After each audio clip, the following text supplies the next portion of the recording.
প্রিয় ভাই ও বোনেরা, আসসালামু আলাইকুম। আশা করি আপনারা সবাই ভালো আছেন। প্রিয় ভাই ও বোনেরা, আজকে আমি আপনাদের সঙ্গে আপনারা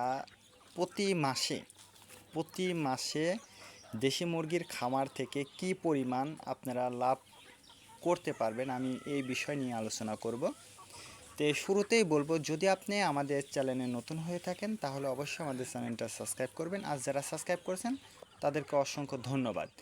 এবং আপনারা কে কোন জেলা থেকে আমার এই ভিডিওটা দেখছেন অবশ্যই আমাদেরকে কমেন্টের মাধ্যমে জানিয়ে দেবেন। তো সম্মানিত ভাই ও বোনেরা, আমি আজকে আপনাদের সঙ্গে একটা বিষয় বলবো, সেটা হচ্ছে আপনারা প্রতি মাসে দেশি মুরগি থেকে কি পরিমাণ টাকা লাভ অংশ পেতে পারেন, সেটাই আমি বিস্তারিত আলোচনা করব। তো শুরুতেই বলবো, যারা খামার করতে চাচ্ছেন অবশ্যই আল্লাহর উপর ভরসা করে আপনারা খামারটা শুরু করতে পারেন। আল্লাহর উপর ভরসা করে যদি আপনারা খামারটা করতে পারেন, ইনশাল্লাহ আল্লাহ তাআলা আপনাকে যে কোনো মাধ্যম দিয়ে এই দেশি মুরগিতে আপনার সফলতা আসবে ইনশাল্লাহ। যদি বলেন যে কিভাবে আমার মুরগি মারা যেতে পারে, আল্লাহ তাআলা বলেছে কিন্তু আমি কিন্তু সুদকে হারাম করেছি এবং ব্যবসাকে কিন্তু হালাল করেছে। আল্লাহ তাআলা অবশ্যই এই ব্যবসার মধ্যে কিন্তু কল্যাণ দিয়ে রাখছে। এই জন্য আল্লাহর উপর ভরসা করে অবশ্যই আপনাকে ব্যবসাটা শুরু করতে হবে। সেটা দেশি মুরগি হোক, আর সোনালী মুরগি হোক, আর ব্রয়লার মুরগি হোক, আপনি কিন্তু এই খামারটা শুরু করতে পারেন। তে যে বিষয়টা বলবো সেটা হচ্ছে আপনি কি পরিমাণ মাসে দেশি মুরগি থেকে ইনকাম করতে পারবেন। তে আপনার যদি অবস্থাটা অর্থাৎ খামারের অবস্থাটা যদি ভালো হয়ে থাকে তাহলে কিন্তু আপনি এই জায়গা থেকে প্রতি মাসে ভালো একটা অ্যামাউন্ট আপনি ইনকাম করতে পারবেন। যদি বলেন কিভাবে, আপনার যদি 10 থেকে বা 20টা বা তারও বেশি যদি আপনার মুরগি থাকে, আপনার সব মুরগি কিন্তু প্রতিদিন ডিমটা দেবে না। কেউ কিন্তু বাচ্চা নিয়ে বেরোবে, কেউ বাচ্চাটা বড় হয়ে গেছে, কেউ কর কর করছে ডিম পাড়ার জন্য। আবার কিছু মুরগি কিন্তু আপনার বাতে বসে আছে, অর্থাৎ ডিম নিয়ে বসে আছে। আবার কিছু মুরগি কিন্তু আপনার ডিম দিচ্ছে। তো আপনার এখন একটা অবস্থা হয়ে গেছে যে আপনি আপনার মুরগিকে খাবারটা খাওয়ানোর টাকা নেই। সেক্ষেত্রে আপনি কি করবেন?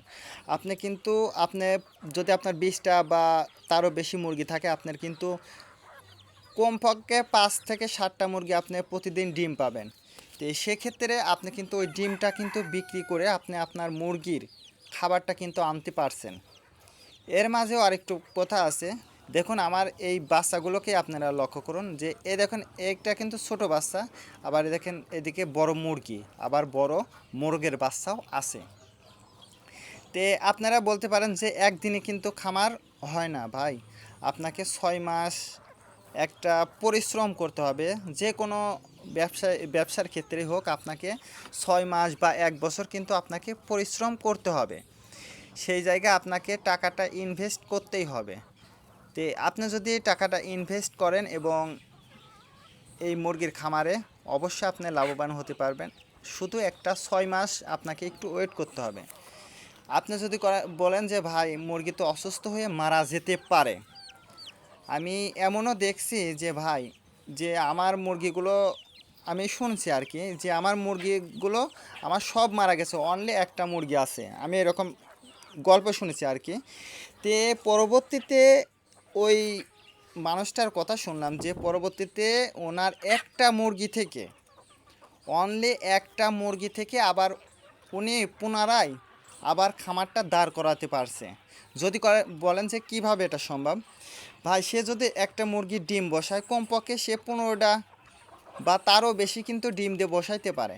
তে ওই মুরগিটা বড় হতে কিন্তু ওই বাচ্চাটা যেদিনকে বাচ্চাটা উঠবে, ওঠার কিন্তু 6 মাস পরে কিন্তু সে কিন্তু আবার ডিম পাচ্ছে।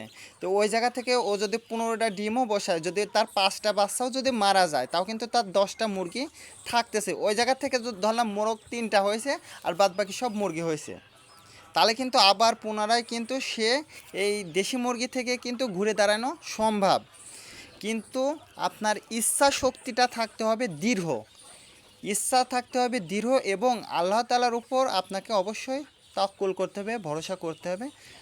এই জন্য আল্লাহর উপর ভরসা করে আপনি কিন্তু খামারটা শুরু করতে পারেন। বিশেষ করে যারা বাড়িতে থাকেন, যারা ছাত্র আছেন এবং যারা গৃহিণী অর্থাৎ বাড়িতে যারা থাকেন, অবশ্যই তাদের দ্বারা এই খামারটা করা